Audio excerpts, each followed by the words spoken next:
Bonjour, on va passer à la démo. Donc, je vais essayer de vous présenter de façon sommaire et à la fois détaillée l'application Cusco Trésor.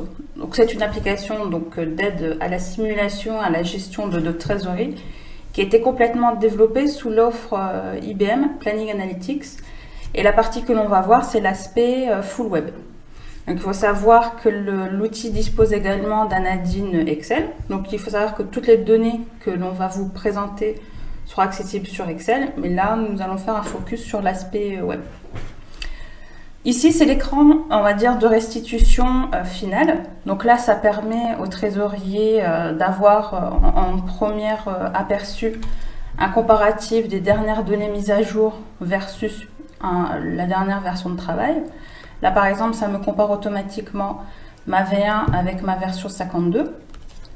L'outil dispose d'une facilité de comparaison automatique des versions de travail, donc sans aller récupérer deux fichiers Excel, essayer de fusionner les deux pour essayer de faire un comparatif. L'outil vous met en évidence des KPI clés et par exemple en termes de restitution un waterfall.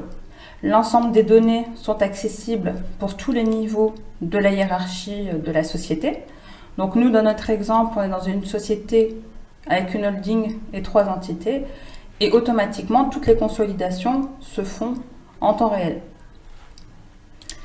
Le premier axe d'analyse dans notre module de trésorerie, le premier moyen d'ajustement à court terme va être la récupération des balances âgées, fournisseurs et clients. Et là, l'outil, par exemple, nous affiche par société ou au global des sociétés un état des factures en comptabilité non encore échues avec un tri par palier. Ces paliers sont complètement paramétrables. Et ici, on a une synthèse des factures en retard de paiement avec un nombre de jours de retard et le montant de la facture TTC. Idem sur la partie client. Dans notre exemple, on est sur une société B2B qui fait régulièrement appel aux facteurs. Et vu les circonstances qui durent là, le point d'alerte, ça va être qu'est-ce qui est remis au facteur et qu'est-ce qui ne l'est pas. Ça peut être par exemple un axe d'ajustement pour récolter de la trésor à court terme. Et ici, on a un affichage, pareil, complètement paramétrable des dépassements d'autorisation bancaire qui est fait en temps réel, que l'on pourra afficher à l'année, au mois ou à la semaine. On va accéder à l'espace de travail pour essayer de vous montrer les différents découpages qui ont été faits au niveau de l'application. Il faut savoir que, on est parti du principe où le trésorier va travailler en collaboration avec différents services et différents outils. Première étape, ça va être la récupération du réel, où l'on va récupérer en automatique les données, par exemple, d'un outil comme Kyriba. L'outil a été fait de sorte qu'on puisse récupérer des fichiers différents par société, dans le cas où on ne serait pas équipé d'un outil commun. Je peux très bien mettre des noms de fichiers différents et lancer des imports société par société. L'ensemble des données qui vont être intégrées dans notre outil de trésor va bénéficier de tables de correspondance pour la mise à jour et pour faire le lien entre un référentiel bancaire ou un référentiel comptable ou un référentiel du contrôle de gestion vers un référentiel qui sera purement trésorerie. Si l'on revient ici, donc on retrouve un graphique en fonction des seuils de paramétrage qui auront été définis au niveau le plus fin. Et en fonction de la première étape de récupération du réel, l'information qui va être importante en plus des données récupérées, c'est quelle est ma date de clôture. Tout ce qui sera intégré avant le mois d'avril sera considéré comme étant du réel et donc non modifiable. Et ici, on nous dit que la prévision va commencer au 27 avril. Donc première étape, si on va plus dans le détail de la balance âgée, automatiquement ici, si je me focus sur une société, je vais avoir la liste de toutes mes factures triées par fournisseur et l'outil va me mettre en avant toutes les factures qui sont en retard d'échéance. Je peux ici rajouter des commentaires à la cellule qui seront accessibles par tous, rajouter ou modifier des nouvelles dates d'échéance et décaler les échéances de mes factures. Je peux très bien changer la date pour une facture ou pour 50, je lance le décalage, tout se fera en automatique. Idem pour la partie balançage des clients. J'ai des clients qui sont en retard, je peux négocier avec eux et une fois qu'ils me donnent une nouvelle date de paiement, je modifie la date et automatiquement ma prévision va se mettre à jour. Toutes les prévisions ici sont calculées au jour. Si je clique au niveau de mes mois, je vois les détails au jour le jour et je peux impacter comme ça ma simulation au jour près. Par exemple, pour vraiment stimuler le versement de mes salaires, le jour va être super important parce que d'un jour à l'autre, je peux être soit négatif, soit être nickel au niveau de mes estimations. La partie à plus long terme va considérer les données qui vont être récupérées du contrôle de gestion.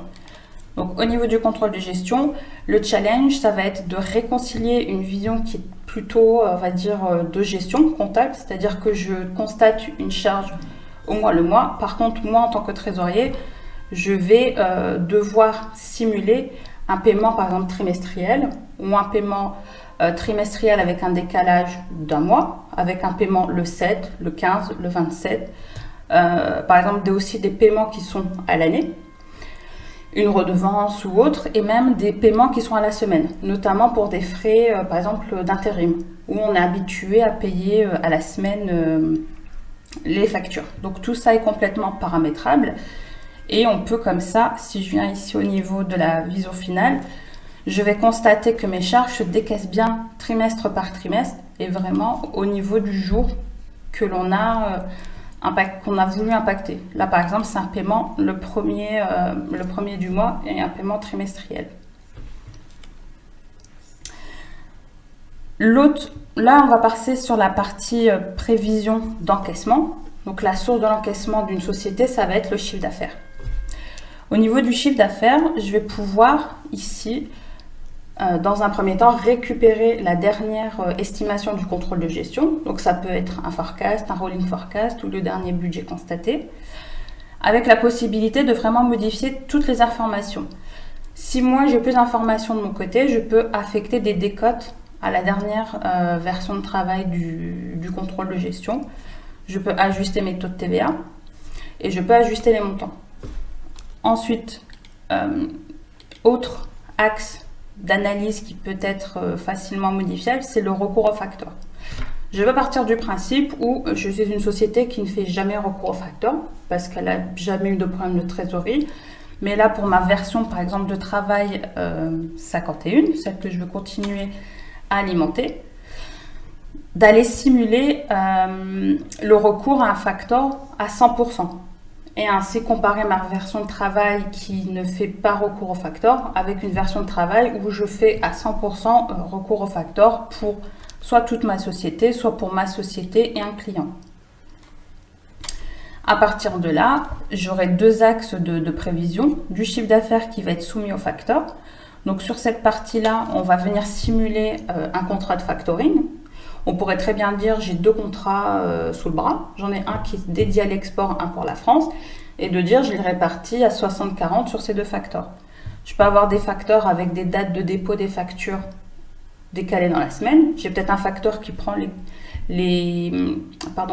un montant de facture le lundi et qui s'engage à me payer le mardi. Et je peux avoir un autre facteur qui prend en compte les factures le jeudi et paiement le vendredi, avec des taux de commission différents, des taux de réserve différents. Donc l'outil à ce niveau-là va gérer à la fois le coût du facteur, donc sa commission, ainsi que les réserves. Donc c'est-à-dire qu'au moment de nous payer nos factures, le facteur met de côté un certain montant de réserve, ce qui peut être composé de 3 réserves de garantie.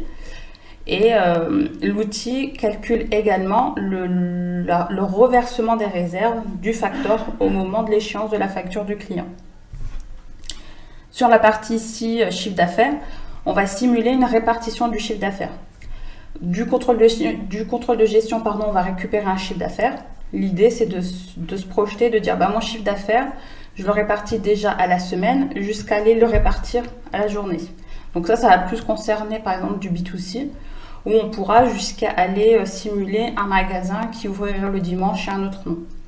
Et constater des ventes au paiement, au comptant, CB ou chèque. Et avec à chaque fois pouvoir constater un décalage au niveau du paiement en fonction du type de paiement du client. On a laissé la possibilité à l'utilisateur de pouvoir à tout moment saisir des ajustements, que ce soit des ajustements manuels ou une récupération d'un fichier de travail du trésorier. Donc à partir du moment où le fichier respecte un certain format, nous on a en capacité de le récupérer en automatique. Et ensuite, le cumul de tout ça va nous donner une restitution où je vais pouvoir, par société, par phase de travail, par client, et au détail de mes différentes étapes de construction, pouvoir vérifier à la fois les données du réel, les données à court terme, celles de la balance AG, et les données prévisionnelles.